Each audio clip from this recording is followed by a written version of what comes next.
은혜와 사랑이 많으신 하나님 감사를 드립니다. 저희를 구원하여 주시고 또한 주님의 말씀으로 저희를 양육하여 주시고 인도하여 주심에 진정 감사를 드립니다. 또 오늘 저희들 하나님의 말씀 앞에 불러주셨습니다. 말씀을 통해 말씀 앞에 저희들의 모습 돌아보게 하여 주시고 또한 말씀 앞에 합당하지 않은 부분이 있다면 또한 돌이킬 수 있는 마음도 허락하여 주셔서 하나님의 뜻 가운데 살아갈 수 있는 저희들이 되기를 기도드립니다. 또 코로나 사태로 어수선한 상황이 진행이 됩니다.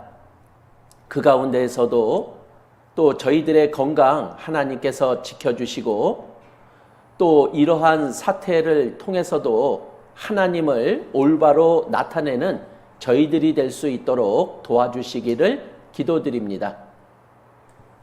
오늘 허락하신 시간 주님의 뜻만이 나타나는 귀한 시간으로 인도해 주시기를 기도드립니다. 저희를 사랑하시는 예수님 이름으로 기도드렸습니다. 아멘. 예, 성경 말씀 찾겠습니다. 에베소서 6장 12절 말씀입니다. 에베소서 6장 12절 말씀.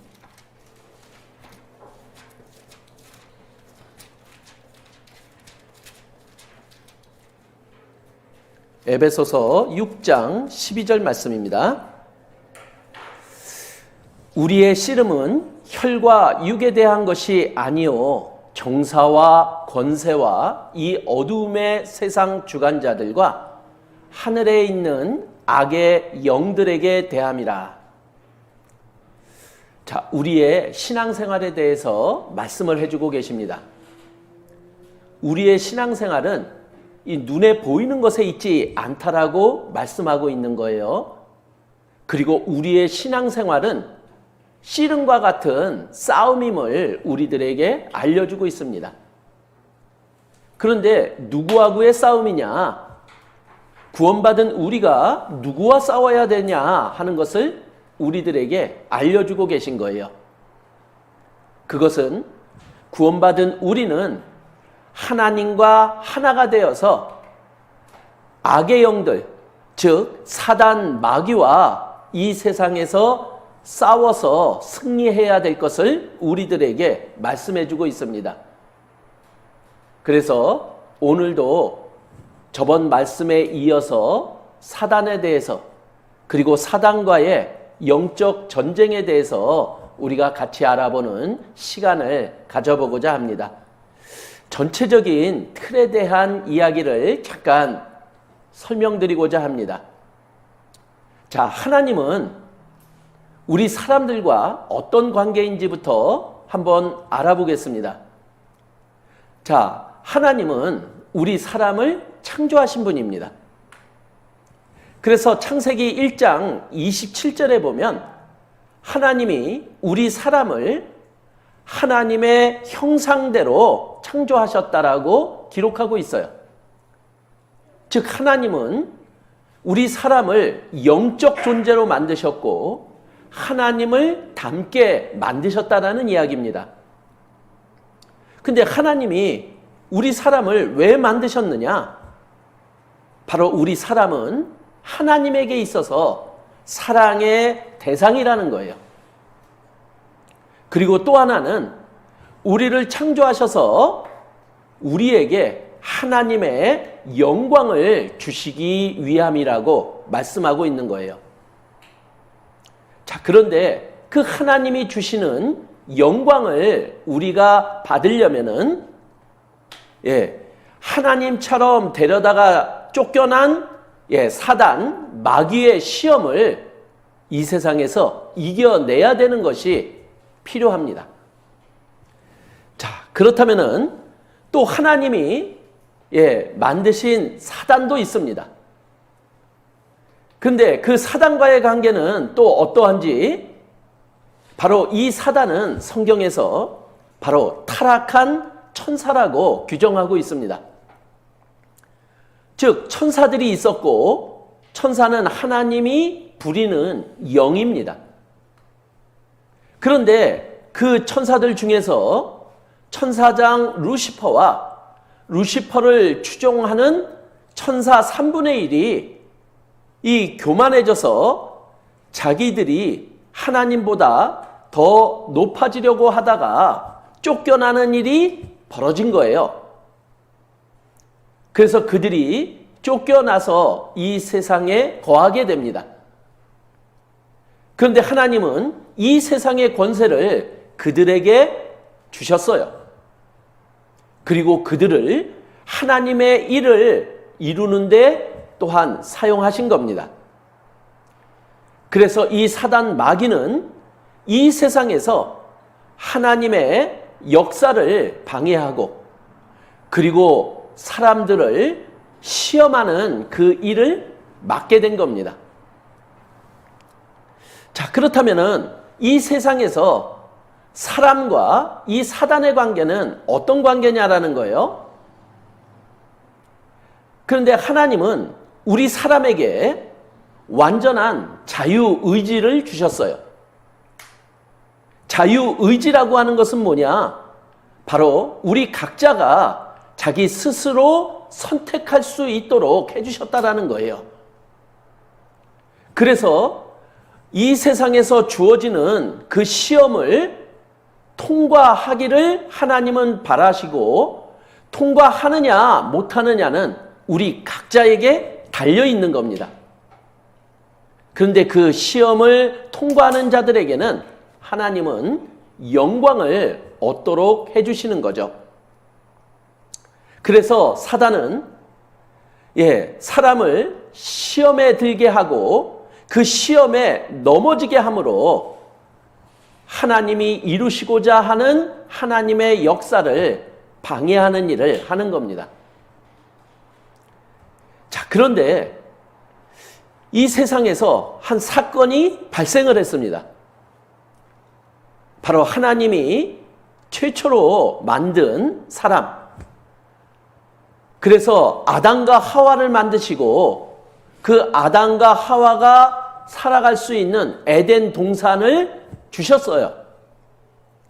근데 하나님은 모든 것을 누리고 다스리도록 허락해 주신 겁니다. 근데 하나님은 한 가지를 금하셨어요. 동산 중앙에 있는 선악을 알게 하는 나무의 실과는 먹지 말라고 이야기를 했거든요. 그런데 사단은 하나님의 역사를 방해합니다. 그래서 아담을 시험한 거죠.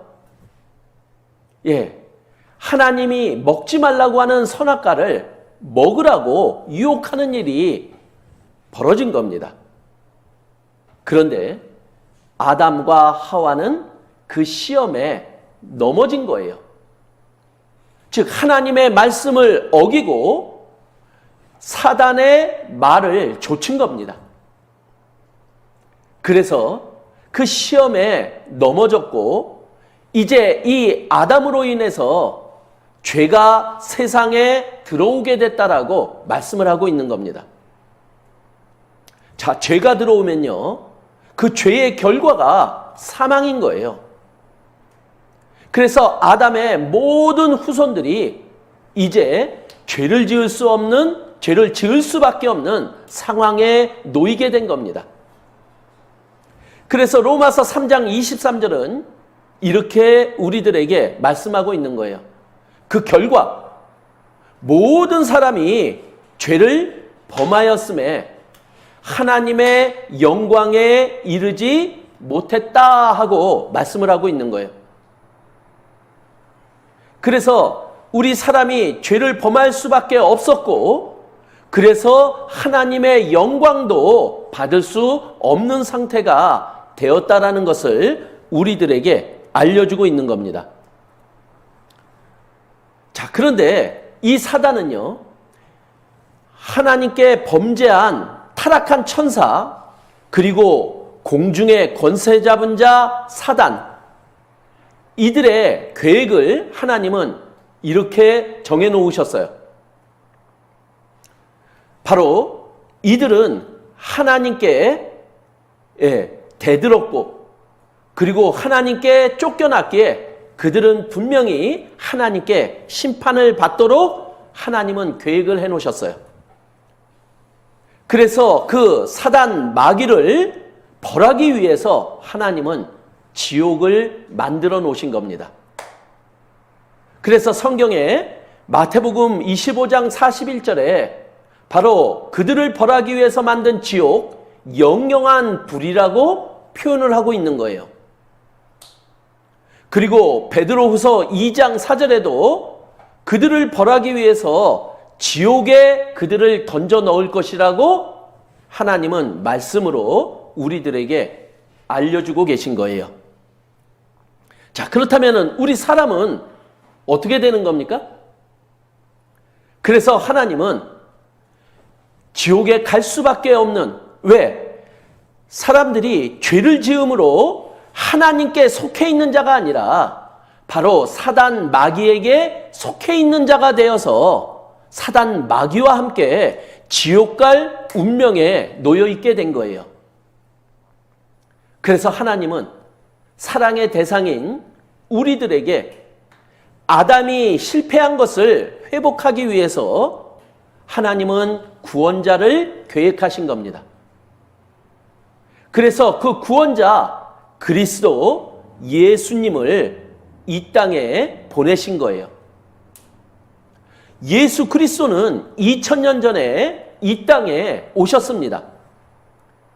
그리고 예수님은 이 땅에 오신 목적을 말씀으로 분명하게 우리들에게 알려주고 있어요. 그래서 디모데전서 1장 15절에는 이렇게 말씀하고 있죠. 그리스도 예수님이 이 세상에 왜 오셨느냐?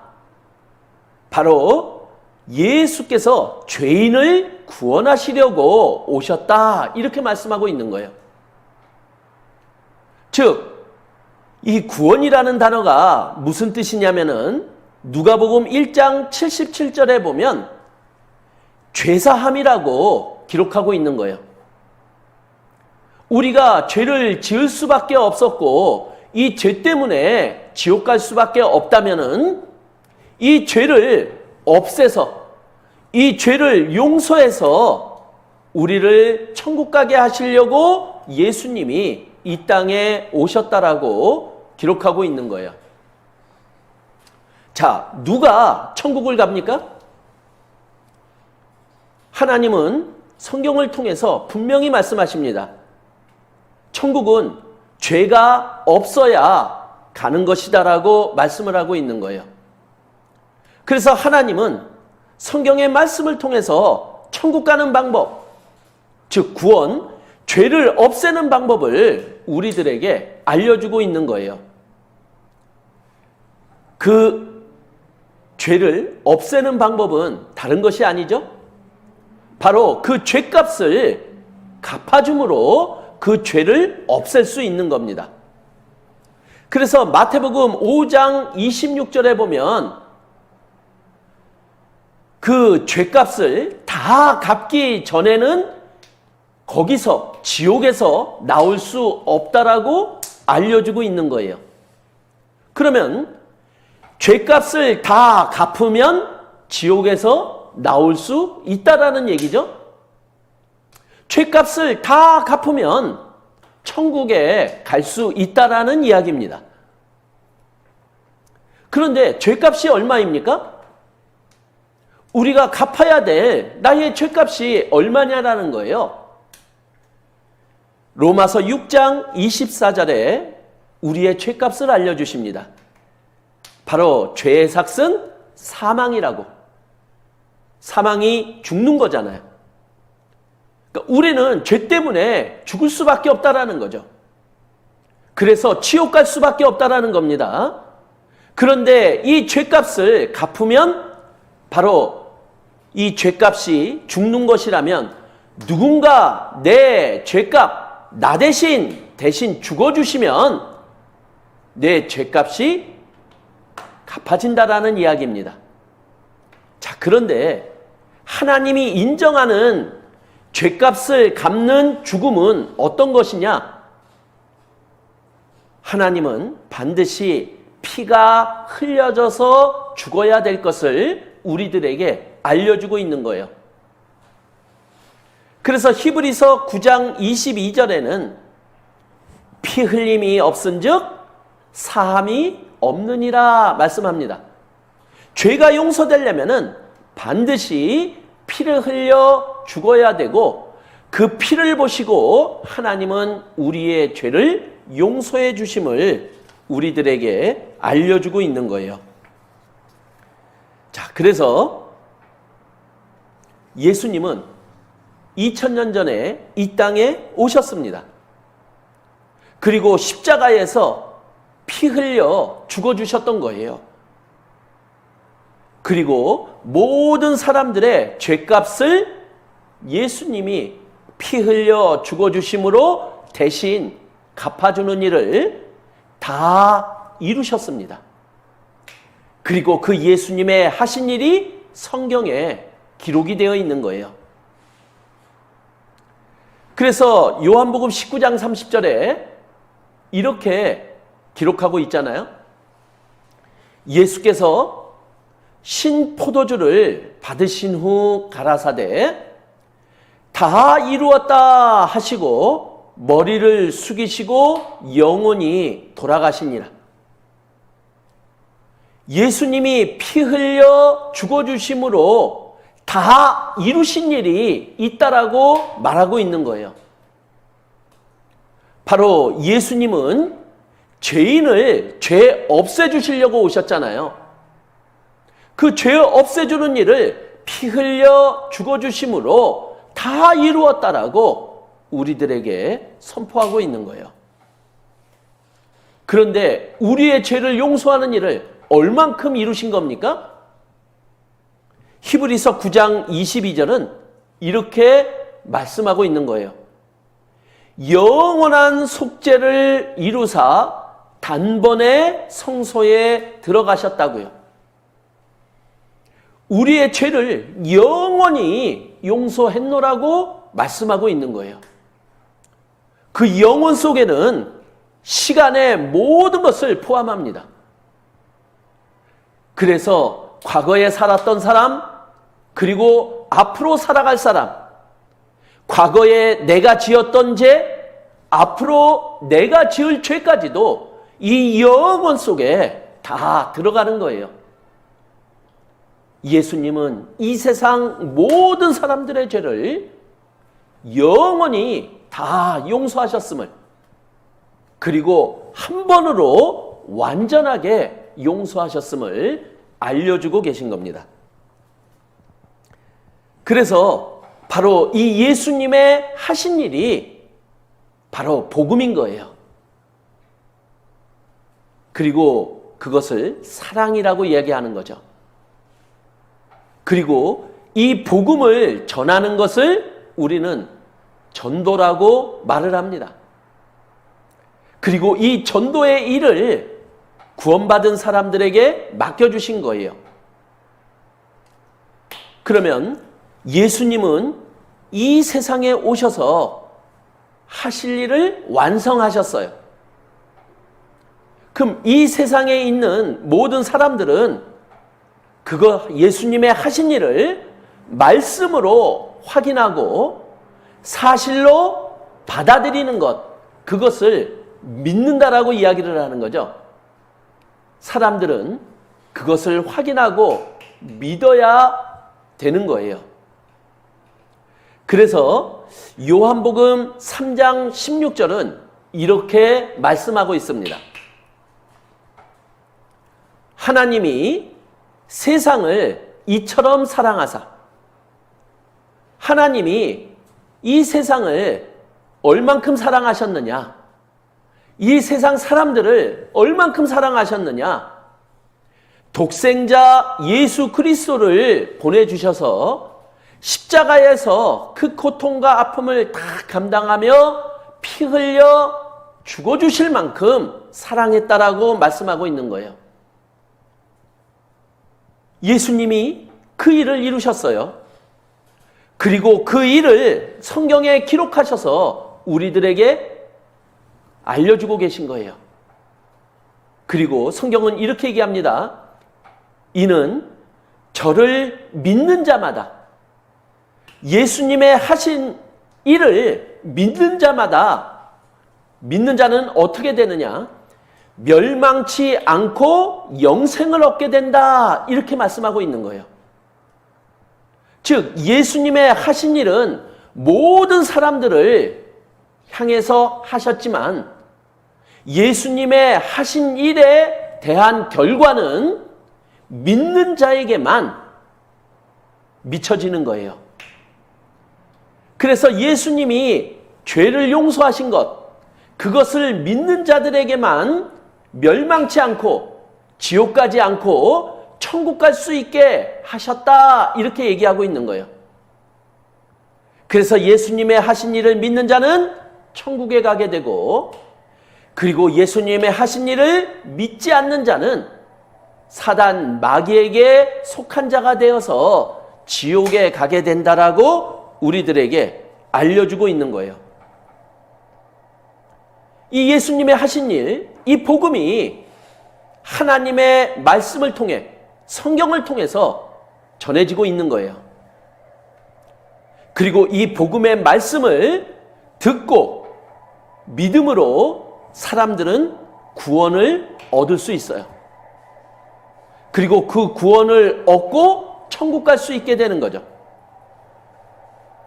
그래서 그 구원을 받은 성도들, 구원받은 성도들을 우리는 교회라고 이야기를 하잖아요.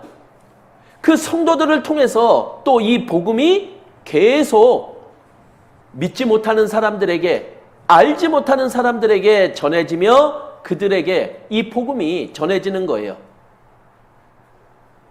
그래서 예수님의 제자들, 사도들을 시작으로 해서 이제 많은 믿음의 성도들이 구원을 받고 그 구원이 지금 나에게, 우리에게까지 이르게 된 거잖아요. 그래서 이 성경에 하나님의 역사가 기록이 되어 있습니다. 이 하나님의 역사가 무엇입니까? 바로 복음의 역사인 거예요. 그리고 구원의 역사이기도 합니다. 이 귀한 이 복음을 전하는 일이 지금 나에게 그리고 우리에게 맡겨진 거예요.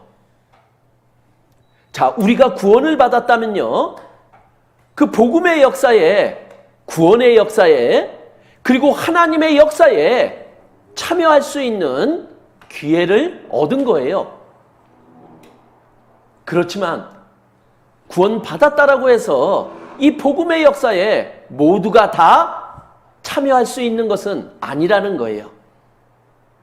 그래서 하나님은 이 땅에 바로 하나님이 허락하신 시험을 받게 하신 거예요.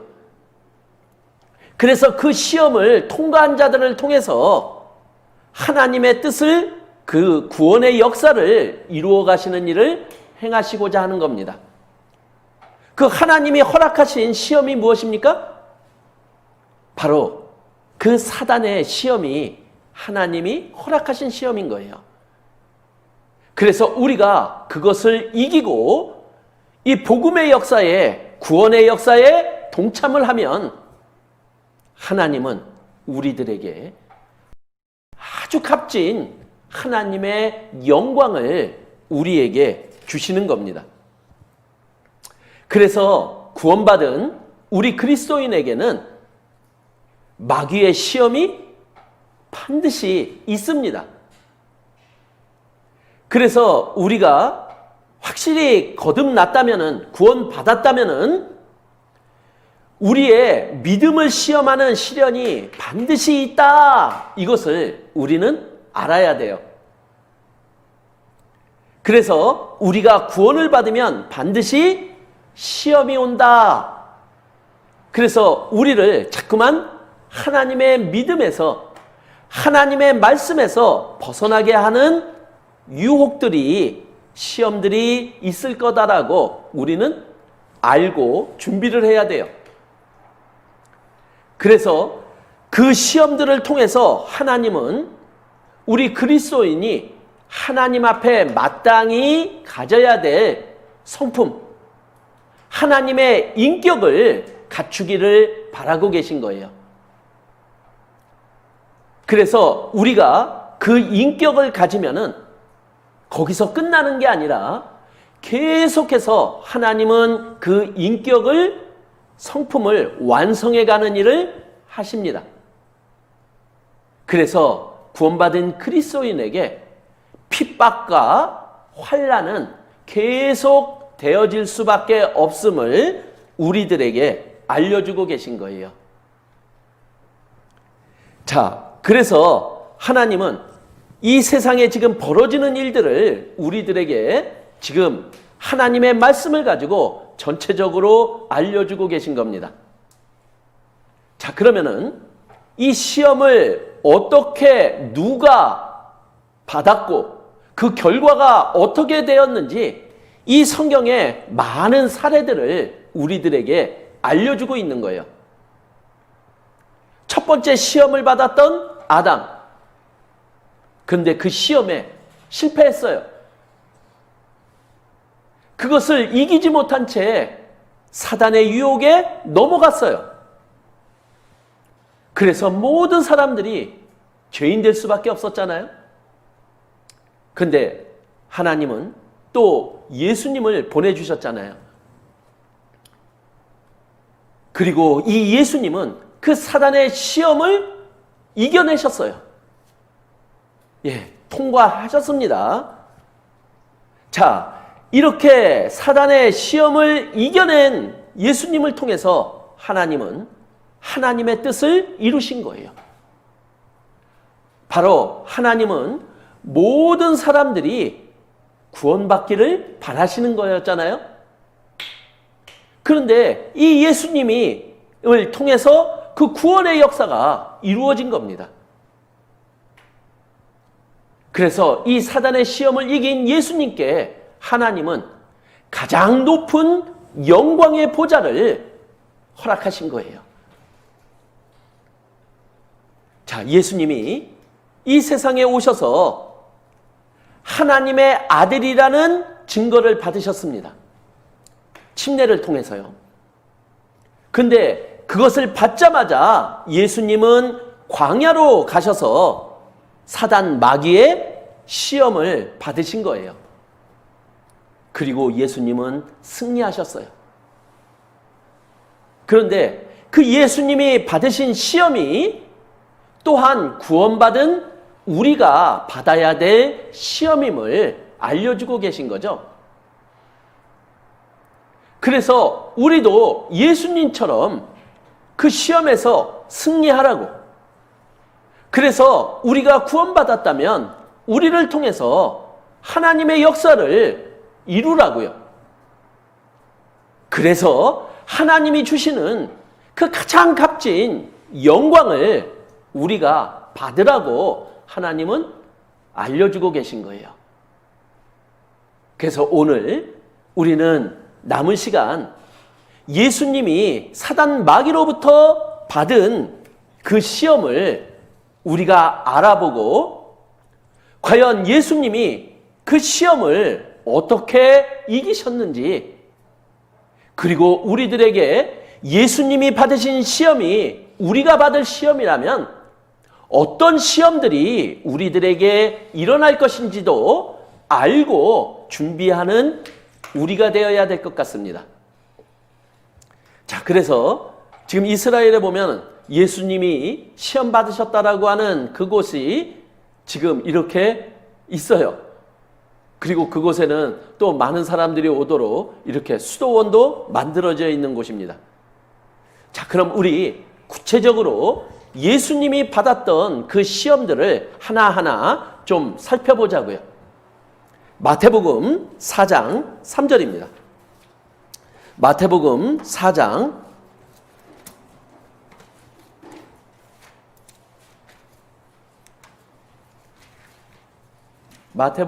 4장 3절. 시험하는 자가 예수께 나아가서 가로되 내가 만일 하나님의 아들이거든 명하여 이 돌들이 떡덩이가 되게 하라. 자, 시험하는 자가 누굽니까? 사단, 마귀입니다. 이건 영적인 거예요. 자, 그런데 누구를 시험하는 겁니까? 예수님을 시험하는 거예요. 그런데 이 시험받는 상황이 어떤 상황이냐면은 바로 예수님은 40일 동안 굶주렸고 그리고 그 속에서 최고로 피곤한 상태에 놓여 있었던 상황이었어요. 그렇다면 육신적으로 바로 이 굶주림을 해결하는 일이 가장 우선이었을 거예요. 그런데 이 사단이 지금 예수를 유혹하고 있는 거예요. 시험하고 있는 거예요. 자, 너 배고프지? 그러면 제일 먼저 이 배고픈 것부터 해결해야 되지 않느냐 하고 시험하고 있는 거예요. 즉, 육신적인 것을 먼저 해결하라. 이렇게 지금 예수님을 유혹하고 있는 거죠.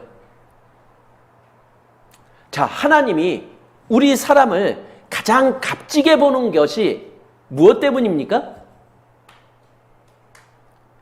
하나님이 우리를 가장 값지게 보는 이유는 바로 하나님을 닮은 영혼 때문입니다. 그런데 지금 사단 마귀는 하나님이 가장 중요하고 값지게 보는 것을 육신으로 자꾸만 바꿔가려고 하는 거죠. 우리 사람들은 육신을 입고 있습니다. 그러나 우리의 가장 값지고 귀한 것은 이 육신에 있는 것이 아니라 이 육신 안에 바로 영적인 것에 있는 거예요. 그럼 우리는 하나님과 같은 마음, 그리고 하나님이 가장 값지게 보고 귀하게 보는 것을 우리도 귀하고 값지게 봐야 되는 것이 마땅하잖아요. 그런데 우리는 육신을 입고 우리는 이 세상을 살아가면서 어려운 상황들에 놓이게 됩니다. 그런데 사단 마귀는 자꾸만 육신의 욕심대로 나아갈 것을 우리들에게 충동하고 있는 거예요. 근데 우리가 육신을 좇으면은 어떤 결과가 나오느냐? 우리가 하나님에게서 마음이 떠나는 일이 벌어진다라는 거예요. 자, 하나님은 우리들에게 약속하셨어요. 마태복음 6장 33절에 보면 이렇게 약속하고 있죠. 너희는 먼저 그의 나라와 그의 의를 구하라. 그리하면 이 모든 것을 너희에게 더하시리라. 자, 하나님은 하나님이 더 중요하게 생각하는 것, 더 값지게 생각하는 것, 더 먼저여야 될 것이 무엇인지를 우리들에게 알려주고 있는 거예요. 그것이 영혼에 관련된 것이고 하나님의 뜻이고 하나님의 의라는 거예요. 그래서 그것을 먼저 우리가 앞세울 때 그것을 하나님의 뜻 가운데 우리가 살아갈 때 그 육신적인 것을 하나님이 채워주신다라고 약속하고 있는 거예요. 내가 해야 될 것과 하나님이 하시는 일이 분명히 나눠져 있습니다. 그런데 하나님의 순서를 우리가 어기면요. 그리고 하나님이 하실 일을 내가 하려고 하는 그것에서부터 우리는 하나님에게서 마음이 떠나게 되는 거예요. 자, 그래서 그 유혹을 받았던 예수님이 어떻게 했느냐? 신명기 8장 3절에 있는 말씀을 가지고 사단 마귀를 꾸짖은 겁니다. 그래서 8장 3절에 있는 말씀처럼 예수님은 사람이 떡으로만 살 것이 아니요 하나님의 입으로 나오는 모든 말씀으로 살 것이라 하면서 말씀으로 사단의 유혹을 이겨내신 거예요. 내가 어떠한 상황에 있을지라도 육신적으로 힘들고 어려운 상황에 놓여 있을지라도 가장 우선되어야 될 것, 그리고 가장 값지고 귀한 것이 무엇인지를 알고 살아가는 내가 되어야 될 것을 예수님은 우리들에게 보여주신 거예요. 우선은요, 바로 하나님의 뜻이고 하나님의 말씀이 먼저라는 것을 우리들에게 알려주고 있는 겁니다. 그래서 우리가 구원받았다면요, 우리에게 중요한 것은 그 육신의 음식보다, 육신이 원하는 것보다 하나님이 원하시는 것, 즉 하나님의 말씀대로 순종하며 나아가는 것이 더 중요함을 우리들에게 알려주고 있는 거예요. 우리가 원하는 게 무엇입니까? 혹시 구원받지 않은 사람들처럼 이 세상의 것을 얻기 위해서 우리 살아가고 있는 것은 아닙니까? 우리가 구원을 받았다면 우리는 하나님의 뜻대로 살기를 원하는 마음대로 살아가야 되는 것이 우리의 삶이라는 거예요. 그리고 어떻게 하면 하나님을 기쁘시게 할까? 이것이 우리가 원하는 것이 되어야 될 거예요. 자, 하나님은 무엇을 원하십니까? 하나님이 원하시는 것을 우리들에게 원하시는 거예요. 그래서 하나님이 원하시는 것을 우리들에게 말씀으로 주고 있잖아요. 그래서 그 말씀대로 순종하며 살아갈 때요, 하나님의 말씀대로 순종하며 살아가려면요, 우리는 때로는 이 세상의 것들을 포기하며 살아가야만 합니다. 그러나 이 세상의 것을 포기한다고 해서 우리의 마음이 문제가 되지는 않는다라는 거예요. 하나님을 우선으로 하고 나아가는 우리들에게는 하나님이 주시는 기쁨, 하나님이 주시는 평강이 있기에 이 세상에서 우리는 더욱더 기뻐하며 살아갈 수 있음을 알려주고 계신 거예요. 그래서 하나님은 우리가 상황에 구애받지 않기를 바라고 계신 거예요. 하나님으로 우리가 행복할 수 있고 기뻐할 수 있는 우리가 되기를 바라고 계신 거예요. 그래서 사도 바울은 그것을 깨달았습니다. 상황이 중요한 게 아니다. 우리는 구원받았다면 하나님으로 우리는 만족할 수 있는 자가 될 수 있음을 알려주고 있는 거예요. 그래서 사도 바울은 내가 상황에 구애받지 않고 내가 자족하기를 배웠노라 하고 우리들에게 알려주시고, 우리가 구원받았다면 같이 이렇게 자족할 수 있는 우리가 되기를 바라고 계신 거예요. 자, 상황에 상관없이 자족하는 게 무엇입니까? 우리는 세상적으로 풍요로울 수 있죠? 근데 그 풍요로서 끝나는 게 아니라 그 풍요를 하나님께 돌리는 겁니다. 우리가 궁핍한 상황에 놓여 있을 수 있잖아요?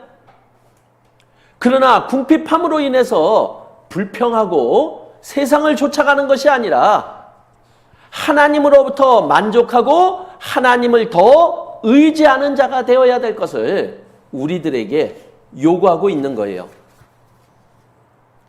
자, 성경에 에서라고 하는 한 사람을 소개하고 있어요. 근데 이 에서는 어떤 사람이었느냐? 사냥을 좋아했던 사람이에요. 사냥을 한층 하고 왔더니 배가 너무 고픈 거예요. 그랬더니 쌍둥이 동생이 팥죽을 끓여놓고 형에게 유혹을 하는 거예요. 에서가 형입니다. 그런데 그 형에게는 하나님이 장자의 축복을 약속하신 거예요. 즉 하나님이 주시는 축복, 하나님이 주시는 영광이 있는 거예요. 그런데 이 에서는 너무나 배가 고파서 팥죽 한 그릇하고 하나님이 주시는 영광하고 바꿨어요. 그런데 성경은 뭐라고 얘기하느냐? 그 팥죽 한 그릇에 하나님의 영광을 팔았던 에서를 망령된 자다 이렇게 얘기하고 있는 거예요. 이 망령된 자다 이 말은 뭐냐? 정상에서 벗어난 자다. 이건 제정신이 아니다 이런 거예요. 자, 우리는 육신적인 만족과 하나님이 주시는 영광을 바꿀 수는 없는 거라는 거예요. 그런데 우리가 구원받은 이후에도 에서와 같은 이러한 일이 우리의 삶 속에서 벌어지고 있다는 게 문제죠. 그런데 그것을 말씀은 뭐라고 얘기하느냐? 망령된 자다 이렇게 얘기하고 있는 거예요. 그건 제정신이 아닌 거예요. 정상이 아니라는 거예요. 어떻게 하나님이 주시는 영광과 이 세상의 육신적인 것을 바꿀 수 있느냐라는 거예요. 세상은요, 사단 마귀는 자꾸만 세상적인 것을 가지고 우리들을 유혹하고 시험합니다. 우리는 그 시험을 이겨야 돼요. 예수님처럼요. 하나님의 영광을 사모하고 그리고 하나님의 뜻 가운데 살아갈 수 있는, 그래서 말씀을 더 우선으로 여기며 살아가는 내가 될 때 우리는 그 사단의 유혹으로부터 이길 수 있음을 예수님은 우리들에게 알려주고 계신 거예요. 자, 그리고 두 번째 시험이 이제 마태복음 4장 5절에 이렇게 기록이 되어 있습니다. 이에 마귀가 예수를 거룩한 성으로 데려가 성전 꼭대기에 세우고 가로되 내가 만일 하나님의 아들이여든 뛰어내리라 이렇게 기록하고 있습니다. 자, 성전 꼭대기에 세우고 뛰어내려라 하고 지금 예수님을 유혹하고 있는 거예요. 자, 그런데 지금 이 사단의 요구가 무엇이냐면요, 지금 예수님이 오셨을 때요, 많은 이스라엘 백성들이 그 메시아를, 그리스도를 기다리고 있었어요. 그런데 그 꼭대기에서 뛰어내려서 사단의 유혹한 대로 예수님이 보호되고 그리고 아무 일이 없는 이적을 펼쳐졌다면 이스라엘 사람들은 그것을 가지고 예수님이 바로 말씀으로 약속하셨던 메시아라는 것을 그대로 받아들일 수 있었을 거라는 거예요. 즉, 지금 사단은 눈으로 보여지는 것들을 가지고 예수님을 유혹하고 있는 거예요. 그런데 예수님이 행하신 이적들이 이 세상에 오셔서 보여주신 이적들이 많습니다. 그런데 그 이적들은요, 예수님이 메시아 구원자라는 것을 증거하는 것이 아니었어요. 예수님이 펼쳐 보이신 그 표적들은 무엇이었냐면은 바로 성경의 말씀대로 우리의 영혼을 구원해 주실 것을 그 이적과 표적으로 미리 보여주신 거라는 거예요. 예수님이 구원자이시고 메시아라는 증거가 무엇입니까? 그것은 바로 예수님이 십자가에서 피 흘려 죽어지시고 그리고 사흘 만에 다시 부활하신 것, 이것이 구원자라는 명확한 증거였다라는 거예요. 그런데 사람들은 자꾸만 또 다른 이적과 표적을 통해서 그것을 삼으려고 하는 거죠. 그런데 사단 마귀가 예수님을 어떻게 시험했냐면요, 말씀을 가지고 시험했다라는 거예요. 그래서 시편 91편 11절에서 12절 말씀을 가지고 이 사단 마귀는 예수님을 유혹했어요. 자, 시편 91편 11절 12절에는 이렇게 기록이 되어 있거든요. 저가 너를 위하여 그 사자들을 명하사 내 모든 길에 너를 지키게 하심이라. 너희가 그 손으로 너를 붙들어 발이 돌에 부딪히지 않게 하리라. 자, 이 시편 91편의 요 말씀은요, 하나님이 하신 약속이에요. 근데 어떤 약속이냐? 어떠한 어려움과 힘든 일이 있을지라도 하나님의 말씀대로 살으려고 하고 하나님의 뜻대로 행하려고 하면 하나님이 도와주시겠다 하는 약속인 거예요. 자, 지금 성전 꼭대기는 위험한 곳입니다. 근데 그곳이 하나님이 허락하신 곳이잖아요.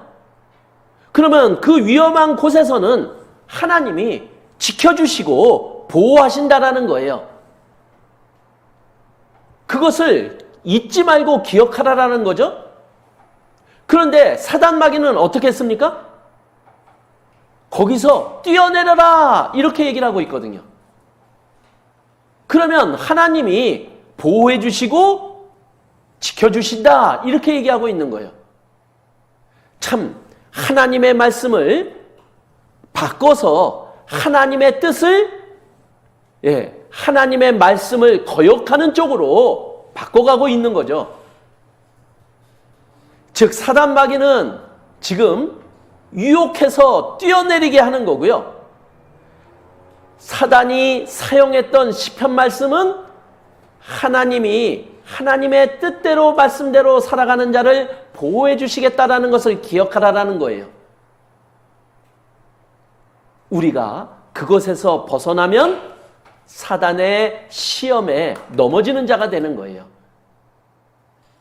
그래서 우리가 어떤 어려운 상황과 어려움 가운데 있을지라도 그곳은 하나님이 허락하신 자리입니다.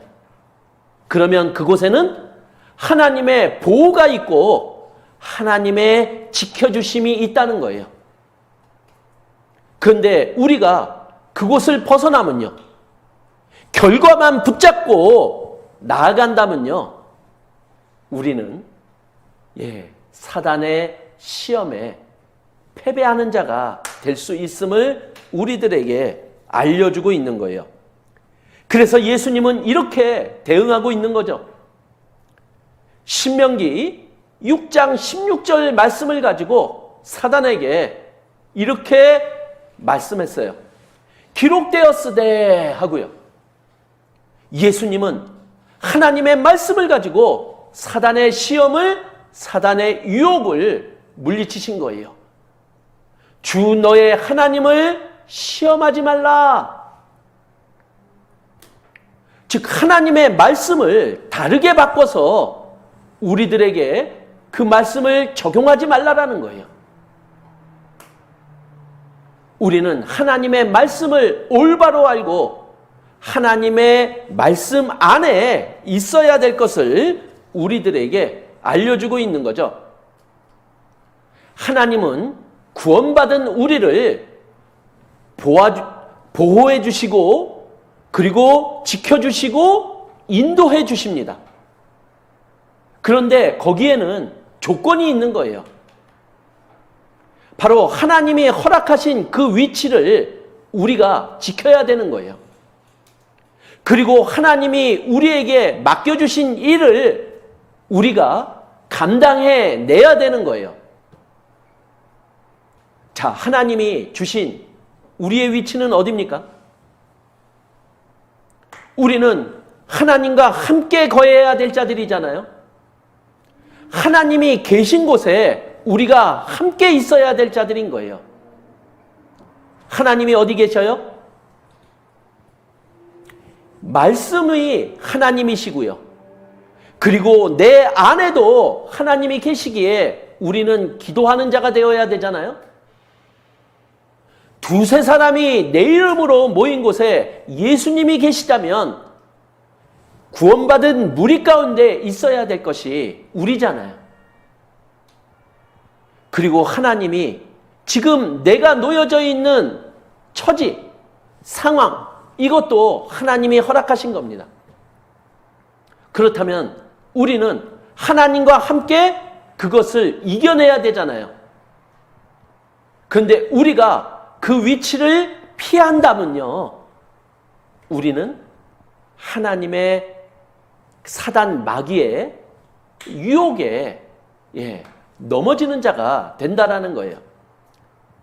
그렇다면 어떤 어려운 가운데서도 우리가 해야 될 일은 분명합니다. 바로 말씀을 붙잡고 하나님의 약속을 믿고 나가는 거예요. 예수님은 그렇게 사단 마귀의 시험을 이겨내신 겁니다. 또한 우리도 그렇게 사단 마귀의 유혹을 이겨내기를 또한 예수님을 통해 우리들에게 알려주고 계신 거죠. 자, 세 번째 시험, 마태복음 4장 8절입니다.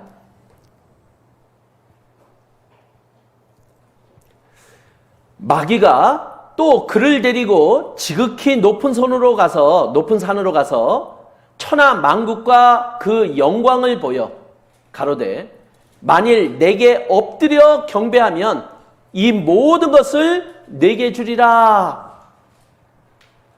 지금 사단 마귀는 지금 예수님에게 얘기합니다. 나에게 엎드려 경배하라. 그러면 이 세상, 이 천하 만국의 영광을 너에게 넘겨주겠다라고 말을 한 거예요. 자, 이 세상에 영광이 있습니다. 이 세상에 내가 갖고 누리고 싶은 것이 있어요. 그러나 하나님이 구원받은 나에게 주시고자 하는 영광이 또 있어요. 그런데 어떤 것을 선택하겠느냐라는 거예요. 자, 우리가 구원을 받았다면요, 우리는 오로지 하나님께만 경배해야 될 자들인 거죠. 이 세상보다 하나님의 영광을 바라보며 나가야 될 자임을 우리들에게 알려주고 있는 거예요. 자, 구원받은 우리들에게 어떤 일이 진행이 될까요? 하나님을 다시 만날 때 하나님이 주시는 영광을 받을 때까지 우리들에게는 도대체 어떤 상황들이 주어지는 겁니까? 이제 구원받았다면 고생 끝, 행복 시작 이렇습니까? 아니요. 하나님이 구원받은 우리들에게 보여주신 하나님을 만날 때까지 우리가 살아가야 될 삶은 그렇지가 않아요. 구원받은 우리에게 고난이 있을 거다. 그리고 그 고난을 통과하면 이제 하나님의 영광이 주어질 거다. 그렇게 말씀하고 있는 거예요. 그것을 예수님을 통해서 우리들에게 보여주신 거잖아요.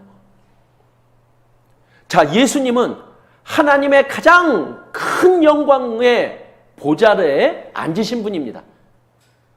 하나님의 가장 큰 영광을 받으신 분이에요. 근데 그 영광을 그냥 받으신 게 아니잖아요. 그 영광을 받으시기 전에 먼저 십자가의 고난을 통과하신 거예요. 그래서 베드로전서 1장 11절에는 뭐라고 얘기하느냐?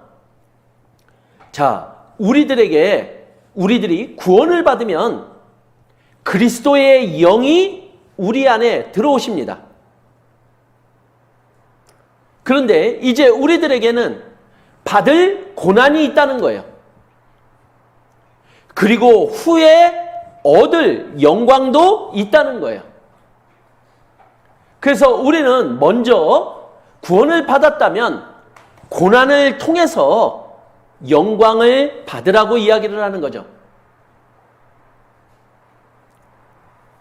그래서 사도행전 14장 22절에도 이렇게 우리들에게 말씀하고 있습니다. 하나님의 나라에 들어가려면 많은 환난을 겪어야 할 것이다. 자, 우리가 하나님의 영광을 받으려면 우리가 환난도 받아야 될 것을 말하고 있는 거예요. 자, 그런데 로마서 8장 18절 말씀은 우리들에게 이렇게 얘기합니다. 자, 우리가 구원받고 받는 고난, 이것은 후에 하나님으로부터 받을 고난과 비교가 되지 않는다. 이렇게 얘기하고 있는 거예요. 그러니까 우리가 장차 하나님을 만나서 받을 그 영광이 너무나 값지고 너무나 엄청나기 때문에 우리는 지금 우리에게 주어지는 이 고난을 우리는 감당할 수 있다라는 거예요. 자, 이렇게 생각해 보죠. 우리가 누구한테 제가 100원을 꺼달라고 얘기합니다. 100원을 주려고 하니까 아깝잖아요. 근데 100원을 주면 한 달 후에 1억을 줄게. 그러면 저에게 100원 주실랍니까? 근데 이렇게 말하는 저를 믿지 못하면 100원도 아깝죠. 그런데 그렇게 말하시는 분이 하나님이라면요.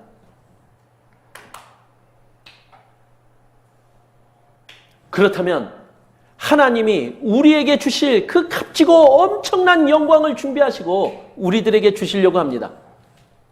그런데 하나님은 우리에게 이 세상에서 요 잠깐의 고난, 작은 고난, 이거는 이겨내라라고 말씀하고 있는 거예요. 그럼 우리 이겨내야 될까요? 아니면 이겨내지 말아야 될까요? 당연히 이겨내고 말고요. 우리 천국의 소망이 우리들에게 그렇게 값진 겁니까? 아니면 이 세상에 우리가 소유하고 누려야 될 것보다 가치가 없는 겁니까? 자, 예수님은요, 이렇게 자신을 유혹하는 사단에게 신명기 6장 14절 말씀을 가지고 대응을 했습니다. 기록되었으되 주 너의 하나님께 경배하고 다만 그를 섬기라. 이렇게 말씀하신 거예요. 자, 우리는 사단이 어떠한 자인지를 알잖아요? 우리는 하나님이 어떤 분인지를 알잖아요. 우리에게는 영혼이 더 소중하고, 우리들에게는 영원한 것이 더 소중하고, 우리들에게는 하나님이 주시는 영광이 가장 값진 것임을 알고 있기에 우리의 소망은 하나님을 향해 있어야 되는 거예요. 우리의 바라는 것이 이 세상에 있다면요, 우리는 망령된 자가 되는 거예요.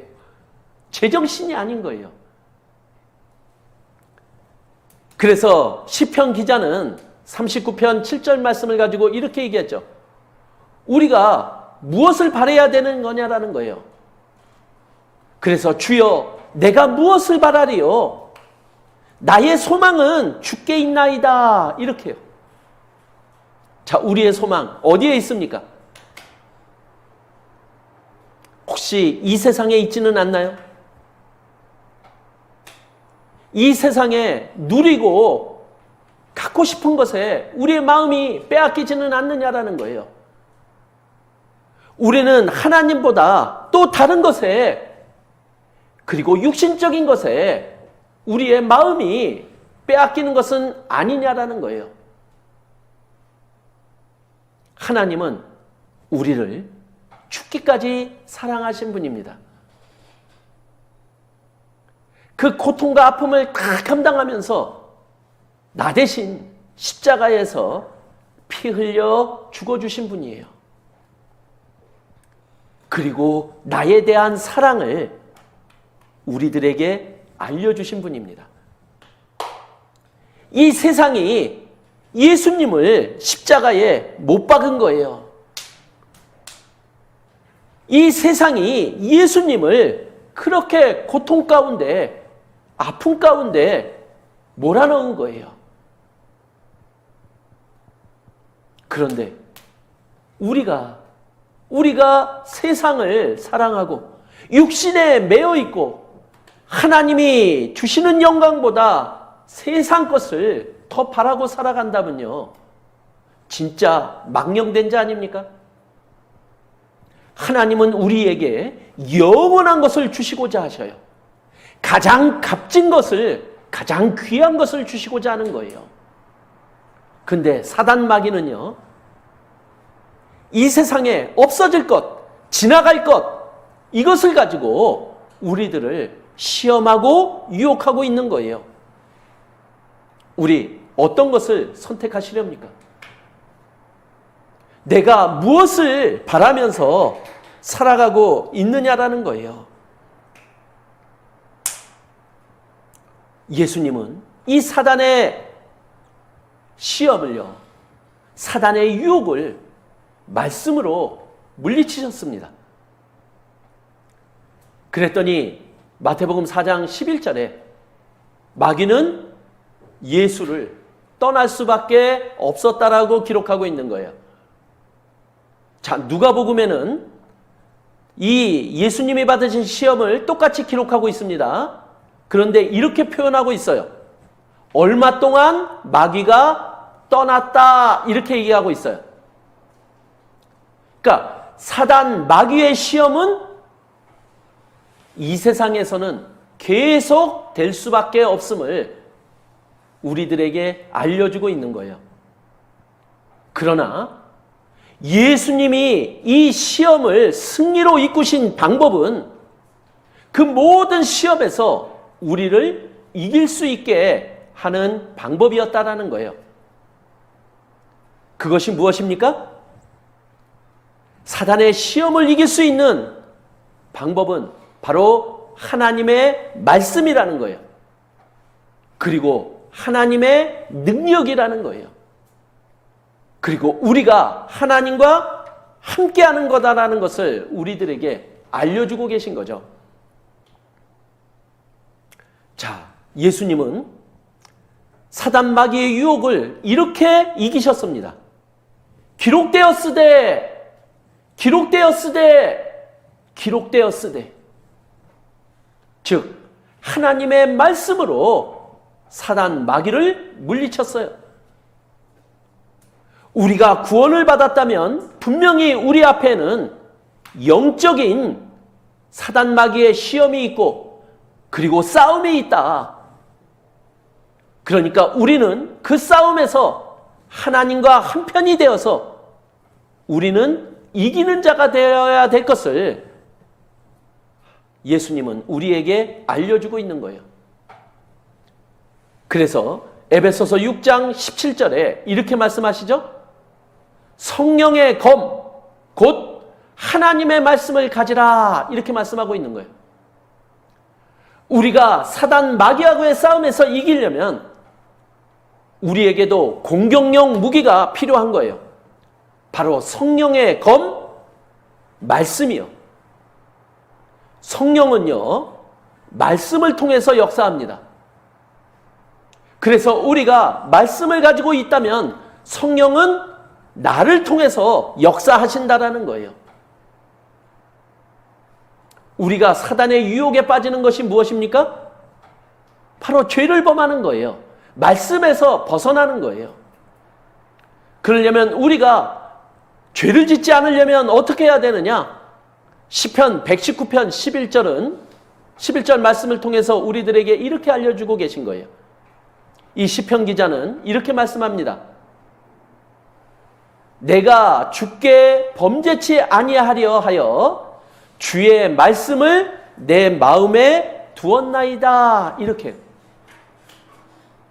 자, 우리는 수시로 때와 장소를 가리지 않고 사단 마귀는 하나님의 역사를 방해합니다. 하나님의 역사는 구원받은 나를 통해서, 우리를 통해서 이루어집니다. 그래서 사단 마귀는 계속해서 우리를 시험하고 유혹하는 일을 하는 거예요. 우리는 그 싸움에서 이겨내려면요, 우리의 마음에 하나님의 말씀을 품고 가지고 있어야만 될 것을 이야기를 합니다. 그렇다면 우리도 예수님처럼 승리할 수 있음을 알려주고 있는 거죠. 자, 구원받은 우리들에게요, 이 세상을 살아가려면요,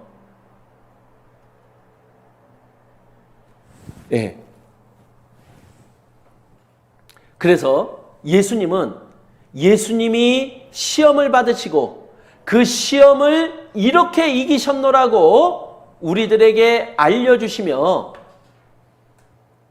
우리에게 이 사단 마귀에게 승리하는 방법을 알려주는 거예요. 그래서 이 예수님은 그 시험을 직접 받은 자다 하면서 히브리서 4장 15절 말씀에 우리들에게 알려주고 있어요. 그리고 승리한 자다 하고 알려주고 있는 거예요. 그러면은 우리가 사단 마귀하고의 싸움에서 이기려면 어떻게 해야 될까요? 그 승리하신 분에게 가서 물어보고 그리고 그 방법을 배워서 사용하면 되는 거죠. 자, 예를 들면요,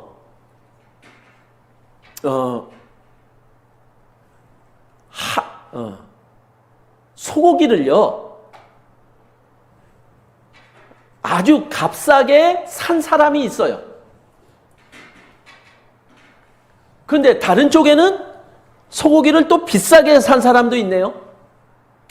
근데 내가 소고기를 싸게 사고 싶어요. 그럼 누구한테 가면 될까요? 소고기를 싸게 산 사람한테 가면 되는 거죠. 자, 우리는 시험을 계속해서 받아야 됩니다. 그리고 그 시험을 이겨야 되는 자들이에요. 그래서 하나님의 영광도 받아야 되는 자들입니다. 그러면 우리는 누구에게로 나가야 될까요? 예수님 앞에 나가야 되는 거예요. 그 예수님은 우리를 돕는 자이시고 또한 우리에게 은혜를 더해 주시는 분이라는 거예요. 그리고 사단 마귀하고의 싸움에서 이기는 방법을 알고 계신 분이에요. 그래서 우리는 예수님 앞에 나아가야 됩니다. 그리고 야고보서 7장 4장 7절에 보면 또 이렇게 얘기를 합니다. 너희는 하나님께 순복할지어다. 마귀를 대적하라. 그리하면 너희를 피하리라. 자, 우리가 사단 마귀하고의 싸움에서 이기는 방법. 그것은 하나님의 말씀에 순종하는 거예요. 우리가 하나님의 말씀에 순종하는 게 마귀를 대적하는 거고, 그러한 우리를 마귀는 피한다고 알려주고 계신 거예요. 내가 하나님의 말씀대로 살지 않으면 우리는 언제든지 사단 마귀의 시험의 유혹에 넘어지는 자들이 될 수 있습니다. 자, 예수님은요, 시험도 당하시고 그리고 영광을 받기 전에 고난도 당하신 분이세요. 직접 체험하신 분이세요.